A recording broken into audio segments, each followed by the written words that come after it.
সম্প্রতি রাজনৈতিক পথ পরিবর্তনের পর সেই আওয়ামী দুষ্টচক্র আত্মগোপনে চলে গেলেও যুবলীগ নেতা জয়নাল আবেদীন লিটনের আপন ছোট ভাই রেজাউল খান রেজা বিএনপির রাজনীতির সাথে সম্পৃক্ত হয়ে ইউনিয়ন বিএনপির সভাপতি হয়েছে।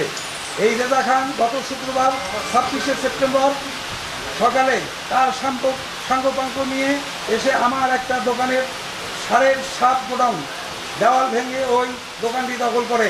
পরে দোকানের পিছনে দেওয়াল ভেঙে খোলা জায়গা টিন দিয়ে নিজেদের অবৈধ দখলে নিয়েছে। খবর পেয়ে আমি ও আমার লোকজন ঘটনাস্থলে উপস্থিত হয়ে দখলকারীদের সাথে সমস্যা সমাধানের জন্য আলোচনার প্রস্তাব দিলে তারা প্রত্যাখ্যান করে এবং তাদের কথা শোনা হয়নি বলে ক্ষোভ প্রকাশ করে লাঠি দিয়ে আঘাত করার জন্য উদ্যত হয়।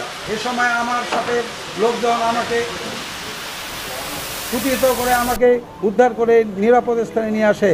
তারা আমাদের সাথে সন্ত্রাসী আচরণ করে এবং প্রাণনাশের ভয় দেখায়। পরে সৈয়দপুর থানার অফিসার ইনচার্জ ওসিকে জানালে তিনি একজন এসআই ও সঙ্গীয় ফোর্স পাঠান। দখলবাজরা পুলিশের সাথেও খারাপ ব্যবহার করে বলে জানতে পারি এবং তাদের কোনো কথা শোনেননি। বাধ্য হয়ে তারা ফিরে যায়। পরে রাতের বেলা ফাঁকা জায়গায় স্থানা নির্মাণের খবর পেয়ে পুলিশ গিয়ে 2 জন নির্মাণ শ্রমিককে আটক করে থানায় নেয়, কিন্তু পরক্ষণে একজন নেতার বিরুদ্ধে তাদের ছেড়ে দেয়। এরপর রেজা খান মার্কেটের সব দোকানে তালা লাগিয়ে দেয়।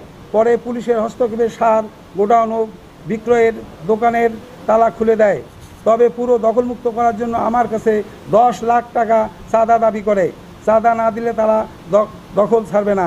এমনকি এই ঘটনা নিয়ে বাড়াবাড়ি করলে পুরো মার্কেট দখল করা হবে বলে হুমকি দেয়। তাদের দাবি, দল চালাতে গেলে টাকার প্রয়োজন, তাই দোকান ফিরে পেতে চাইলে দাবিকৃত টাকা দিতে হবে।